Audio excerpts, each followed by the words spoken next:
Joining me now, two of my favorite political minds, Murray and J.C. Polanco. Bail reform. Is the legislature tone deaf or what? What's your take?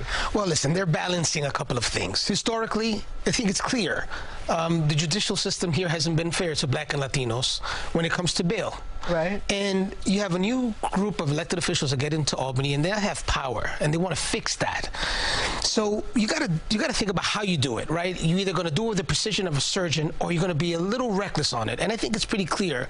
New Yorkers believe that the raise the age, the discovery laws, and the way bail reform has been pushed may have been an overreach and may have been a little reckless. And that's difficult to admit. I think it's, first off, I would never use anything that well educated for this legislature, because you're right. They are not going in this thing at all the right way. You talk about the age issue as far as the average voter doesn't know what that is. It's the communities that are impacted by it with raise the age. The other issue of the crime, these are events that happen. We read about them every day. We get alerts. That's the tone deafness they have. They're not even looking at those. They get elected in a Democratic primary as far left as they can about criminal justice reform, and they don't budge from it. And once they go there, they are, the litmus test is there. How if you want to get reelected when they're not reflecting the views of the people they represent? The people that vote for them, is the Democratic primary electorate is so far left. That's what we're talking about. JC. The problem here is, Obi, you have a point there. We have closed primaries in New York, and you have folks in Albany who represent over 300,000 people in the Senate, over 120,000 in the Assembly, and in the Council, over 150,000 people they represent.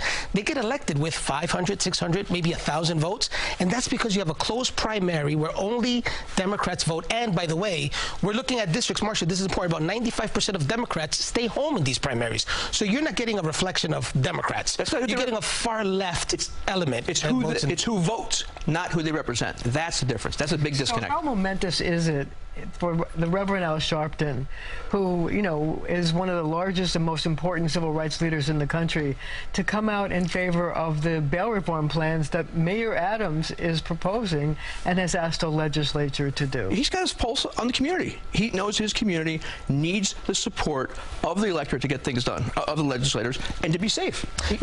You're right. The Reverend Sharpton understands that the overwhelming number of victims of crimes look like me. They're Black and Latinos and communities where I'm from. And unfortunately, you know, a large percentage of the people that are perpetrating these crimes also are part of my community.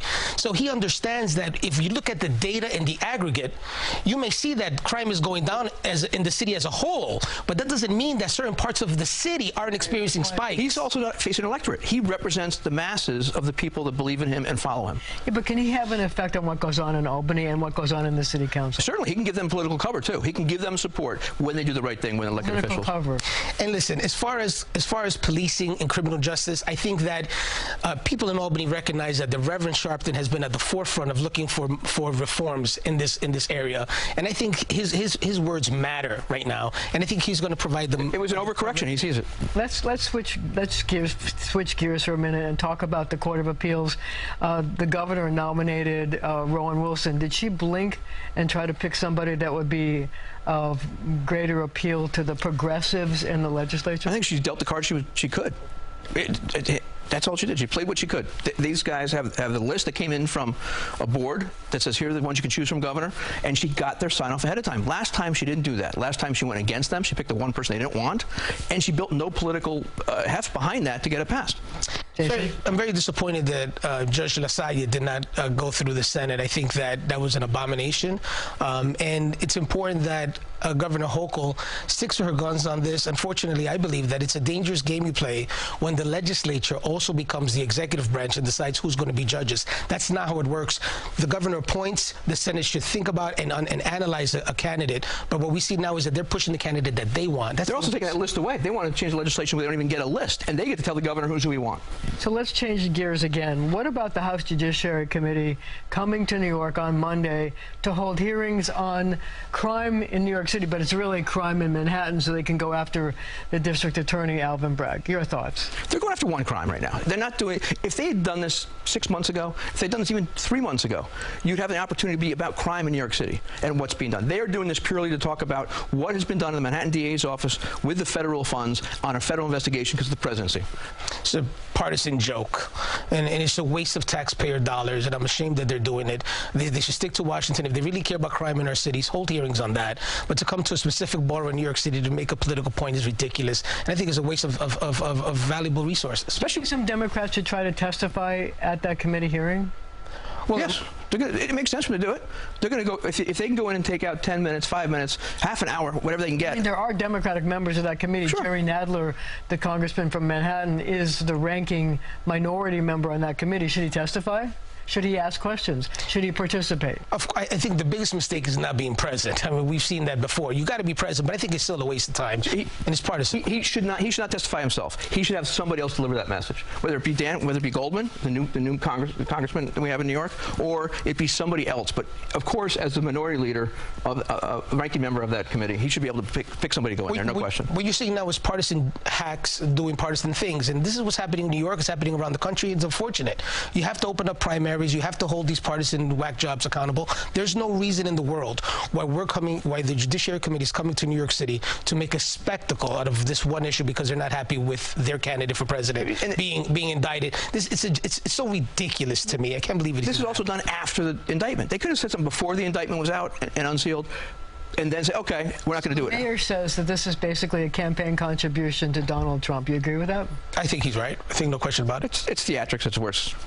So, talking about all things Trump, the indictment that was brought by the Manhattan District Attorney Alvin Bragg seemed to have catapulted Trump in the polls.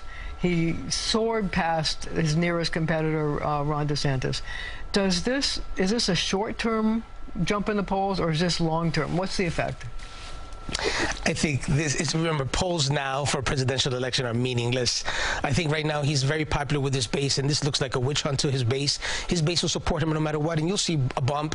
But I think as evidence and discovery comes and we start to see exactly what's happening, and as other cases come up, Georgia, the issues with top secret filings, and January 6th, I don't see those poll numbers. The polling is a snapshot. We all know that. And what it's showing now is DeSantis is not getting anywhere, and Trump has picked up numbers. Is that because Trump has sucked all the oxygen out of the political room? He is. All the coverage is him. DeSantis is not getting the coverage, and when he's getting it, if you look at what's going on now, the Trump campaign is spending money against him. Where he's going with anytime he's speaking up in New Hampshire, anytime he's in Iowa, he's out there, and the Trump campaign is spending money against him already.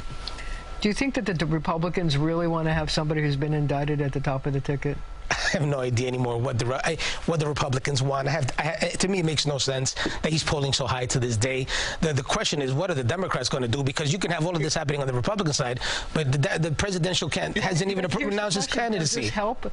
Some people think that this actually helps Democrats elect Democratic senators and elect Democratic members of the House. Your thoughts about that? The Democrats want Trump at the top of the ticket. It helps them all the way down the ticket, because historically it shows what happens to the other ticket, the rest of the ticket. The state Senate, the state Assembly in New York, Congress, across the country.